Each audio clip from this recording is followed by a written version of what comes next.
Bonjour tout le monde, aujourd'hui présentation de l'état du jeu One Man's Land, où est-ce qu'on est rendu avec tout ça avant de passer aux étapes suivantes, donc un petit recap. Tout d'abord, nouveau look du héros, donc qui est plus dessiné à la main, qui est basé sur un modèle 3D. Donc c'est tout de même un sprite au sens technique du terme, donc c'est une série d'images tout de même, mais basé sur un personnage généré en 3 dimensions, ce qui fait ce look-là un peu moins petit dessin, puis aussi qu'il y a des effets d'ombre dessus plus précises aussi, donc très intéressant pour ça comme look. On verra pour le reste si le look de l'arrière-plan change en conséquence aussi, à voir. On a fait aussi du travail sur le code de mon côté aussi pour se préparer pour les prochaines étapes, là. Donc un petit clean-up au niveau de l'architecture pour être certain que tout soit clean, puis qu'on scale ça comme il faut ensuite, particulièrement au niveau de la gestion de la collision des objets, puis de la création des différents objets pour être sûr qu'on puisse augmenter la quantité, car c'est ça l'objectif. On se rappelle, je veux avoir beaucoup d'ennemis, beaucoup de balles qui volent dans les niveaux, là. Donc, pour l'instant, on en a juste un. Mais je veux m'assurer que l'architecture est capable de prendre une gestion de beaucoup de personnages. Donc, c'est déjà organisé, c'est prêt à ça. Rajout aussi de la console de debug, que, en fait pas rajout, elle existait déjà, mais je l'ai modifiée complètement, donc je l'ai changé la façon donc elle va chercher son information, elle est complètement à côté du jeu maintenant, elle n'est plus cachée à l'intérieur du code du level, c'est vraiment un objet à côté qui fait juste recevoir l'information du jeu, donc j'ai pu faire un truc beaucoup plus dynamique, on peut l'afficher avec le bon vieux Python tiled, comme dans Quake. Puis, donc, c'est une console qui est plus dynamique. Elle donne des informations pour l'instant, donc je ne peux pas rien changer de là, mais je peux recevoir de l'info, ce qui pour l'instant est tout à fait adéquat pour moi. Donc, on prend la classe qui est Collision Manager, qui gère en fait quels game objects sont dans le tableau en ce moment, puis les objets qui peuvent se collisionner entre eux autres, évidemment. Donc, elle est dynamique, fait qu'en fonction de ce qui est dans le tableau, elle va nous l'afficher. Pour l'instant, il y a notre joueur à gauche et notre ennemi à droite qui est en mode de patrouille. Donc, on voit justement la position de chacun des éléments, son état, player state, enemy type 1 state, qui est is patrolling now. Puis mon bonhomme qui se tient à droite.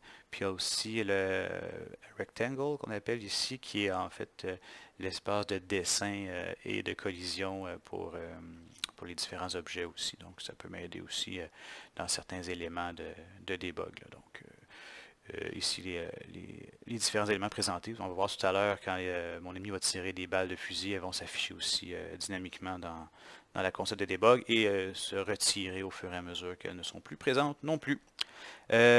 Ensuite, pour ce qui est de One Man's Land, pardonnez-moi, j'avais envie d'avoir des tableaux un peu plus organiques, un peu plus visuellement attrayants par rapport au projet précédent qui était notre petit Fraisinette, le platformer. Fait que, ici, j'ai pris une approche qui n'était pas un tile map. Donc, la détection avec le tableau se fait plutôt avec un système de rails. C'est des railings qui sont évidemment cachés derrière les dessins, qui sont en fait des coordonnées simplement, que les personnages, que ce soit le joueur ou les ennemis, ne peuvent pas passer en bas d'eux. Donc dans ce cas-ci, on comprend que sous le sentier qu'il y a là, il y a un système de coordonnées que le code prend en considération, puis qui garde nos personnages par-dessus. Donc ce que ça donne comme look quand on se déplace, ça fait quelque chose comme ça. Donc on peut suivre le petit sentier, ça fait quelque chose de beaucoup plus naturel qu'un tile map, évidemment. Dans le même souffle, là, on peut voir les différents mouvements de mon personnage. Donc, se tenir à gauche, se tenir à droite. Quand il est en état standing, il respire. On peut le faire marcher. Walking right, walking left. On peut le faire courir. On peut le faire sauter. Et là, il y a deux animations d'attaque qui sont sûrement à réviser, mais tout de même. Donc, petite attaque et grosse attaque. Je suis pas tant satisfait de celle-là particulièrement, mais pour l'instant, ça va être ça. Le premier pouvoir qui est disponible pour notre héros, c'est son bouclier. Donc, bouclier qui peut se déclencher ici aussi, qui s'affiche et qui est réellement fonctionnel aussi. On va le voir dans quelques instants. L'ennemi gère sa petite intelligence artificielle est gérée en ce moment par sa position par rapport au joueur. Donc, il y a une zone de détection autour de l'ennemi qui va le faire changer d'état en fonction justement de cette position-là. Fait qu'en ce moment, comme on voit son état à gauche en haut, il est en train de patrouiller. Donc ça veut dire que tant qu'il ne détecte pas ma présence à une certaine distance, il ne sait pas que je suis là pour l'instant. Je vais m'approcher de lui un peu, ce qui va le changer d'état. Il va devenir conscient de mon existence à ce moment-là, pardonnez-moi. Puis de là, il va commencer à m'attaquer. Donc on se rapproche de notre ennemi. Pour l'instant, il n'y a pas d'animation, vous voyez. Il change de couleur juste pour les besoins de la cause. Donc en ce moment, il a découvert que j'étais là. Il commence à me tirer dessus. Donc on a vu première chose dans la console, le debug, que les balles apparaissaient. Là, il y en a juste une au fur et à mesure parce qu'elle me touche. Mais s'il y en avait plusieurs, elle s'afficherait dynamiquement aussi. Puis elle s'en va aussitôt qu'elle n'est plus présente comme objet dans le jeu. Ensuite, on constate que mon ennemi a 4 balles dans son chargeur. Donc après 4 tirs, il est en train de recharger, je reloading. Après ça, il peut recommencer à tirer. Donc ça veut dire que je voulais avoir des moments où est-ce que potentiellement je suis capable de m'approcher des ennemis sans qu'ils me canardent. Donc à voir plus tard avec la dynamique du jeu. Là, on est plus dans le gameplay pur. Là, fait qu'on verra qu'est-ce que ça va donner.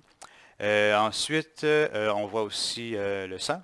Donc, un engin de particules, donc c'est pas un dessin de sprite, ça ici, on est vraiment sur des particules calculées en temps réel. Donc, j'avais envie de faire un petit truc chouette visuellement. Fait que premier effet visuel, le sang qui gicle quand on se fait toucher.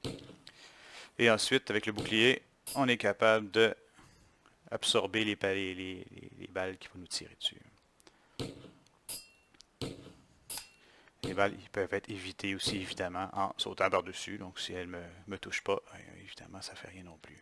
Si je me rapproche de mon ennemi, il va vouloir garder une distance de tir pour être sûr de ne pas se faire donner un coup de tomahawk sur la tête. Donc, lui, il va toujours essayer de se sauver de moi. Donc, comme vous voyez, pendant qu'il recharge, il n'est pas capable par contre. Donc, ça peut rajouter des éléments du jeu. Je vous rappelle qu'il y aura beaucoup d'ennemis en cause en même temps. Fait que ça pourra servir au niveau du gameplay à essayer de faire des choses intéressantes à ce moment-là. Pour ce qui est du railing, on peut constater ici, ça fonctionne à différentes hauteurs aussi. Je peux passer en dessous, on coince là aussi, on passe par-dessus. Les limites du tableau sont respectées aussi, évidemment. Et dernière chose, on peut essayer d'assommer notre ennemi. Et non, pas pour l'instant. Oh et oui, seulement de ce côté-là pour l'instant. Ça fait juste faire disparaître le dessin pour l'instant. Vous allez voir, il va continuer à me tirer dessus quand même de façon invisible. Mais je vais juste faire un premier test de détection de collision avec le Tomahawk. Donc, premier test accompli. Donc, on en est rendu pas mal là. D'ailleurs, d'autres petits points aussi intéressants. C'est là depuis le début ça, mais la caméra est dynamique aussi. Donc, en fonction de où est-ce que mon personnage regarde, ça nous donne une vision un peu plus sur un point d'intérêt. Puis, il y en a aussi l'effet parallaxe aussi, qui est un truc de base dans un petit jeu en 2 dimensions comme ça ici, pour donner un effet de profondeur. Donc, avec l'effet de fumée, l'effet de parallaxe, on donne une profondeur plus intéressante comme ça aussi. Puis la caméra qui est capable de gérer la situation en fonction de où est-ce que je regarde. Et voilà, c'est là qu'on est rendu pour le moment. Donc, on se revoit bientôt pour la suite avec un premier combat réel entre moi et mon terrible ennemi. Merci d'avoir suivi. On se reparle bientôt. Bye bye.